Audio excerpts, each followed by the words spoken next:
മഹത്വമോരോന്നും ശക്തിയോടെ കവിതയായി ചൊല്ലാം. 10-100 ശതാബ്ദങ്ങൾ മുന്നം എത്തി ചക്കൈ കേരള ഭൂവിൽ. പട്ടിണിയോട് പോരു വിളിക്കാൻ ചക്കൈ മലനാട്ടിലേക്കെത്തി. 10 രൂപയായി തീരും ചക്കേ നിന്നെ സ്തുതിക്കുന്നു ഞങ്ങൾ. മേനിയാകെ മുൾക്കുപ്പായമിട്ട് മീനമാസം ജനിക്കുന്നു ചക്ക. വേടം തൊട്ടു പറിച്ചു ഭക്ഷിക്കും മോടിയേറുമീ ആഹാരവസ്തു.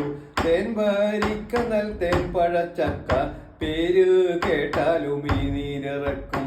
ചക്ക പായസമെന്ന് കേൾക്കുമ്പോൾ ചത്തുപോയവർ പോലും ചിരിക്കും.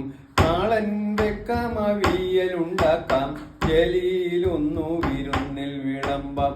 മൂത്തതൊന്നു പറിച്ചങ്ങ് വെച്ചാൽ കൃത്യം 3 നാൾക്കുള്ളിൽ പഴുക്കും.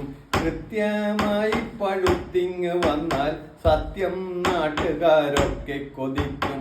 പാവപ്പെട്ടവൻ ചക്കമടലും കാലിക്കുട്ടനു നൽകുകയില്ല.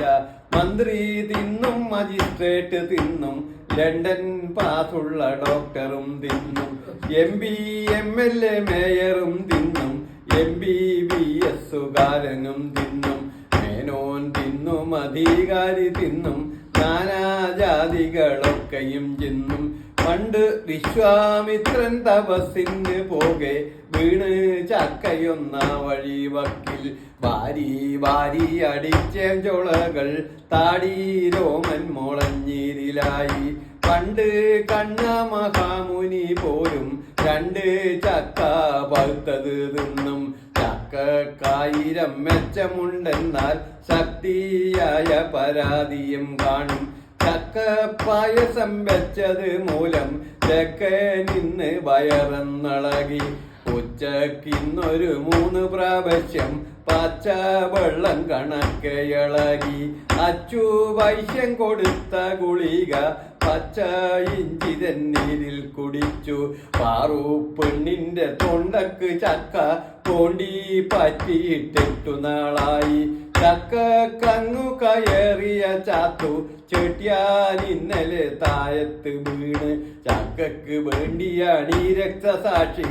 ഹർത്താല് വേണോന്ന് ഇടതനും വലതനും.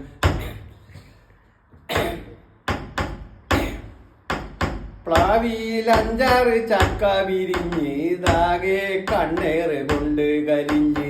പാതി വീണ് കരിഞ്ഞു പോയെന്റെ കാലക്കേടിങ് വന്നു ലക്ഷ്മി. അങ്ങേ വീട്ടിലെ ചന്ദ്രന്റെ കയ്യിൽ നിന്നൊരു പച്ചച്ചുള പാവം ജാനുവും തിന്ന്. പിറ്റേന്ന് നേരം വെളുത്തൊരു നേരം പാവം ജാനുവും ഛർദി തുടങ്ങി. ചക്ക തൻ കുരു വേവിച്ചു തിന്നാൽ സത്യം നാട്ടിൽ സുഗന്ധമസഹ്യം. ചക്കക്കായിരം മെച്ചമുണ്ടെന്നാൽ ശക്തിയില്ല കഥയുര ചെയ്യാൻ. ഇത്രയൊക്കെ പറഞ്ഞു നിർത്തുന്നു. തെറ്റു വന്നെങ്കിൽ ചക്ക തിന്നോളൂ.